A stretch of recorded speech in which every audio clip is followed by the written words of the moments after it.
Welcome, I am Thomas Porteous and you are watching The World Report. Let's take a look at some of the top headlines. Ahead of the third anniversary of Russia's invasion of Ukraine, President Zelensky has said he is willing to step down if there is peace. Alluding to NATO membership, Zelensky also responded to Trump's dictator comments as EU leaders arrive in Kiev for the anniversary.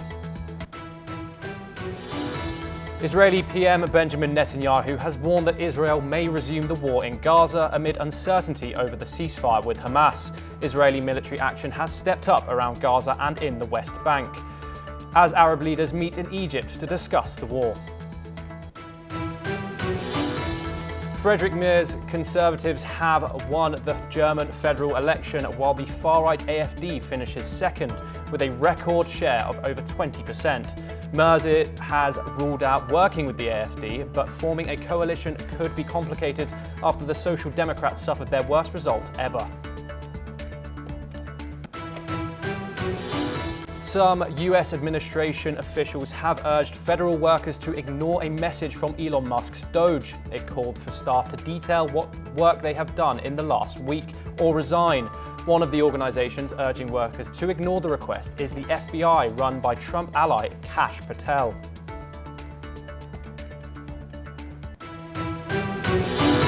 Tensions rise between Australia and China after Beijing conducted live-fire naval drills in international waters between Australia and New Zealand, leading to disruptions in flights. Australia has accused China of failing to provide adequate notice, with 3 flights diverted due to the drills.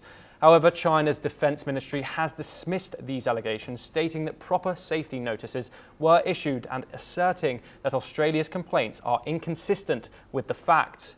As the dispute over notification procedures escalates, both nations continue to navigate this complex situation. We are joined by 2 guests today to discuss this topic. Dr. Satoru Nagao, Fellow Hudson Institute, joining us from Tokyo, Japan, and Teng Bao, Hausa human rights scholar, City University of New York, joining us from Washington. Thank you very much for joining us. Teng Bao, I wanted to come to you first, and I was wondering, what are the international protocols for launching military drills of this size, and is Australia justified in its comments? Yes. So Australia complained that the Chinese government didn't give them proper notice before the drill. So surprisingly, Chinese authorities didn't give any notice before the drill, and they just gave like a radio announcement, and that's not the correct protocol. Dr. Nagao, what is the significance of these military exercises in the Tasman Sea, and what is China meaning by them? Is Australia exaggerating, as China says? China is exaggerating this situation, so that's why this is a problem. China is provoking other country, and in this case, one of the important part is China is expanding area of military activities. So China claimed the whole of the South China Sea, China start to claim in the East China Sea, in the Senkaku Island of Japan, and China start to claim the Taiwan and the sea around Taiwan. That is within the first island chain we call, but just the side of China. But other area, China is expanding the area of the activity. That is a new feature of the China's military strategy, and that is a problem. That is a provocation for other country.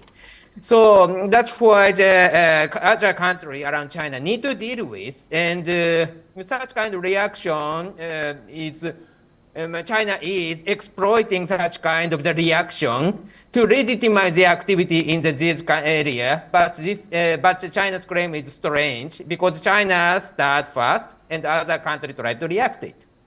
Teng Bao, how does this balance power in the broader terms of Indo-Pacific relations? China has been more aggressive in Indo-Pacific region and broadly the whole world. I think the Chinese Communist Party actually in China facing all kinds of crises like a political, economic, and ideological crisis. But on the international stage, they are expanding their influence, their power. And I think the purpose of the Chinese Communist Party is to make sure the international order is safe for the Chinese government, for authoritarian countries. So we have seen China's aggressive policies not only in South China Sea regarding Taiwan, but also regarding Australia, New Zealand, and many other countries through Belt and Road Initiative and other projects.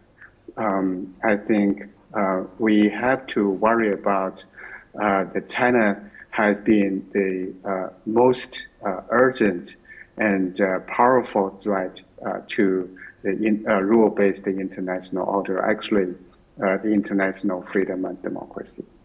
Dr. Naval, this isn't the first time we've heard something like this. What steps can be put in place to establish clearer communication between China and Australia? And what does this say about China and Australian relations? When we see the China's activity, we can say that when the China underestimates your opponent's capability, China try to provoke it. So if the United States is very strong, China do not provoke the United States. But if China underestimates the US power, China provoke the United States, something like that. So that's why currently US focusing on just solving the issue in the Ukraine and the Middle East. That's why the US hasn't concentrated their military power to the Indo-Pacific. So under such kind of situation, Australia or other countries need to deal with themselves. But that is the reason China can exploit this situation to provoke this country. But in the near future, when the US solves the other issues in Ukraine and the Middle East, of course, the US will relocate their resources to the Indo-Pacific to deal with China. So that's why currently we need to deal with ourselves. But in the future, we will have the advantage to deal with China, I believe. So in this case, what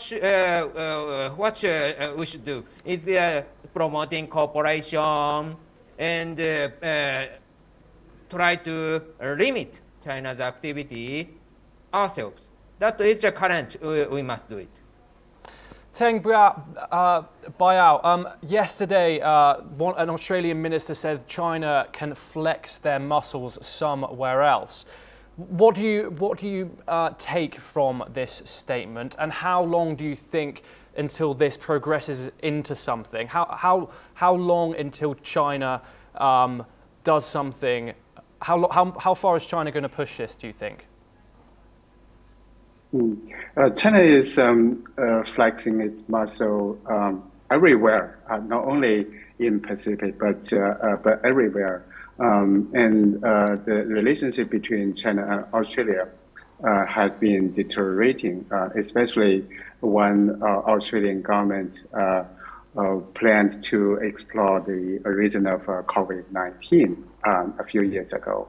And Chinese government has been using different kinds of methods, including political pressure, economic coercion, and diplomatic aggression, as well as other methods to press Australia.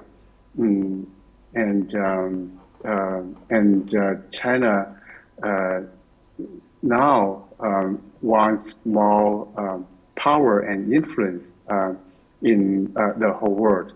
They want to even replace the United States as the most powerful country. So as I mentioned, China's aim is to ensure the international order to be in favor of authoritarianism, and they want to reshape the international order. So China doesn't respect its own constitution and its own legal system, and China doesn't respect international treaties that it has ratified.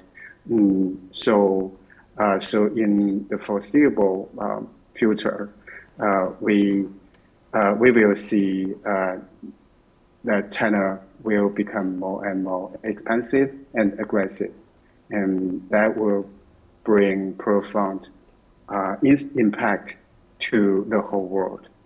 Dr. Nagao, how do you analyze the way that China behaves in international waters? China is expanding their claim one by one. So even if currently this is a public space, public sea, there is a possibility that China will claim as a territory sea in the future. That is one of the features of China's territorial expansion. For example, in the East China Sea, before 1970s, China hasn't claimed the Senkaku Island of Japan as their territory. But after the 1970s, they tried to claim it.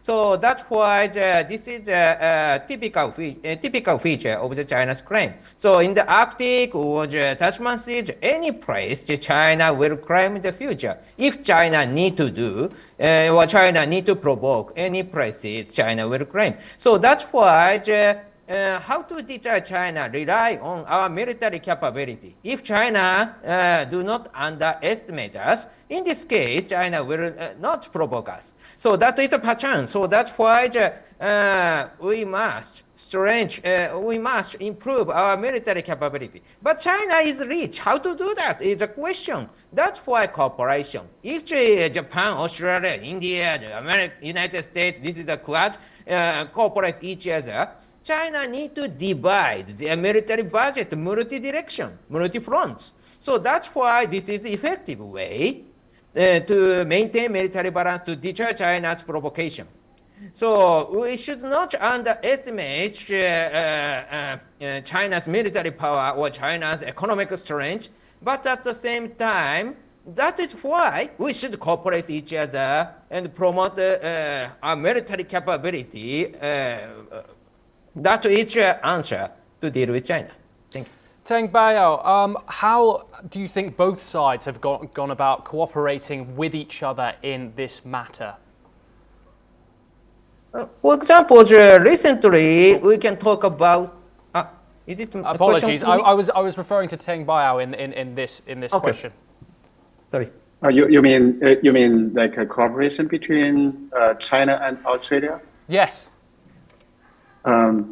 Yeah, so it's very important to be calm, to not elevate the crisis in this region, and so it's important to have dialogue instead of flexing muscles instead of military conflicts. But it will be very difficult because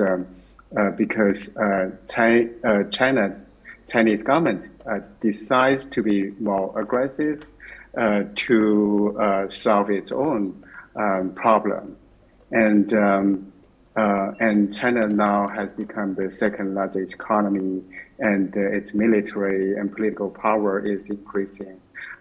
So first, they want to reshape international order in its own favor. Second, China doesn't want to be democratized. They want to remain and strengthen its kind of a totalitarian system. So against this background, it will be not easy for the cooperation between China and Australia, between China and any other democratic country. So I agree that it's more important to have cooperation among democratic countries. Dr. Nagao and Teng Baiyao, thank you very much for joining us. Tensions continue to rise as Israel prepares for potential escalation in Gaza. Prime Minister Netanyahu has confirmed the country's readiness to resume conflict at any moment. Meanwhile, Israeli tanks has entered the West Bank for the first time in decades, marking a dangerous shift in the region. אנחנו נכונים לחזור בכל רגע ללחימה עצימה. התוכניות המבצעיות כבר מוכנות. Israeli Prime Minister Benjamin Netanyahu has declared that Israel is prepared to restart the war in Gaza at any time to achieve its goals. He further stated that Israel will escalate the conflict if needed. אני מבקש להעביר כאן את עיקרי המדיניות שלנו. בעזה חיסלנו את מרבית הכוח המאורגן של החמאס, אבל שלא יהיה ספק, אנחנו נשלים את מטרות המלחמה לרבות זו עד תום. This decision has come after Hamas conducted what Israel considers humiliating ceremonies while releasing Israeli hostages. The White House has supported Israel's delay, citing the brutal treatment of Israeli hostages by Hamas, with President Donald Trump reaffirming full U.S. backing for Israel's actions. Meanwhile, Israeli tanks have entered the occupied West Bank for the first time in decades, prompting condemnation from Palestinian authorities as a dangerous escalation. In response to the ongoing conflict, Syria's interim president Ahmed al-Shara has been invited to attend an Arab League summit in Cairo on March 4, which will focus on the Gaza situation. Meanwhile, the United Nations has raised alarm over rising violence by Israeli settlers in the West Bank, as Israel has expanded its military operations in the area. Bureau Report, NewsX. We will now take a look at some news updates from Europe. European Union leaders have arrived in Kiev to commemorate the third anniversary of Russia's 2022 invasion of Ukraine. The visit demonstrates solidarity with Ukraine amid tensions between Kiev and the new US administration. Discussions are expected to focus on peace, security guarantees, and the future of collective security in Europe. Pope Francis remains in critical condition with blood tests indicating mild kidney failure. The 88-year-old pontiff has been hospitalized since February the 14th due to double pneumonia and a complex infection. Doctors describe his prognosis as guarded. The Vatican has requested prayers for his recovery. The European Union has scheduled a summit for March the 6th to discuss the ongoing situation in Ukraine and to strengthen the EU's defence capabilities. This meeting comes as the US president signals a shift in policy towards Moscow. This has prompted EU leaders to re-evaluate their strategic approach to regional security and military support for Ukraine. A British couple in their 70s have been arrested by the Taliban in Afghanistan. The couple previously operated education and training programs in the country for 18 years. They were detained on the 1st of February while returning to their home in Bamyan province. They decided to remain in Afghanistan after the Taliban seized power in 2021. The reason for their arrest has not been disclosed. Swiss authorities have detained an Australian man suspected of stabbing and seriously injuring an individual in a central Zurich shop. The incident occurred on Saturday, with the 28-year-old suspect apprehended at the scene. The victim was taken to hospital for further care. The motive of the attack remains under investigation and identities have not been disclosed. Sudan's paramilitary rapid support forces have signed a charter to establish a rival government, intensifying the nation's political and military turmoil. With accusations of crimes against humanity and mounting international concern, the country edges closer to deeper fragmentation and crisis. Let's take a look at this report. Sudan's paramilitary rapid support forces has signed a charter with allied political and armed groups to form a government of peace and unity amid the country's ongoing 20-month war. The signing took place behind closed doors in Nairobi, Kenya, as the Sudanese armed forces continue to make gains against the RSF in Khartoum and other regions. The RSF has been accused of crimes against humanity and ethnic cleansing, with international bodies and the US raising concerns over its actions. The newly signed charter calls for a secular, democratic state with a single national army, but still allows armed groups to exist independently. Sudan's army-aligned government has rejected the parallel government, warning it will not accept any country recognizing the RSF-led administration. The United Nations has cautioned that this move could deepen Sudan's fragmentation and worsen the ongoing crisis. The conflict has killed over 20,000 people and displaced more than 14 million, creating a humanitarian disaster across the region. Bureau Report, NewsX. Let's now take a look at some news updates from across the Indo-Pacific. Japan and the Philippines have agreed to strengthen defense ties to address growing security concerns in the Indo-Pacific. Japanese Defense Minister General Nakatani announced the agreement in Manila. Meeting with Philippine Defense Secretary Gilberto Teodoro, he highlighted the need for increased military cooperation, intelligence sharing and strategic dialogue. The two US allies, facing China's assertiveness, previously signed a military pact allowing troop deployments. Japan has also provided security aid, including coastal radars and patrol boats, to enhance the Philippines' defense capabilities.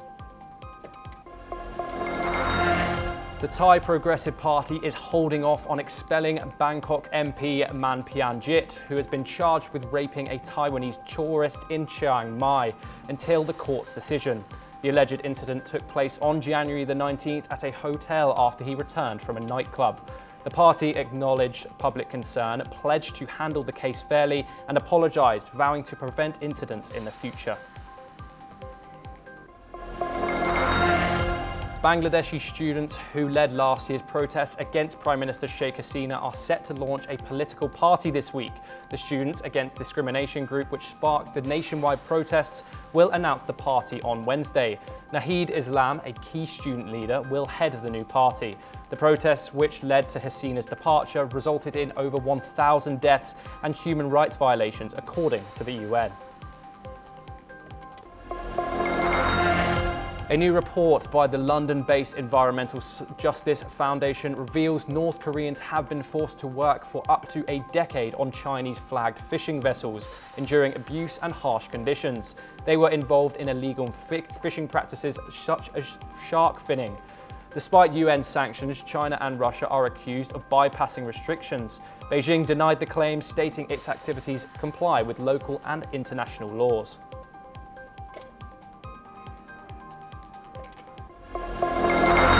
Several US federal agencies have rebelled against US President Donald Trump's advisor Elon Musk's orders. Musk has asked employees to report their work accomplishments or lose their jobs. However, employees, including from the FBI, have asked to ignore the mail. Meanwhile, Trump continues to take down US aid. Here is a detailed report.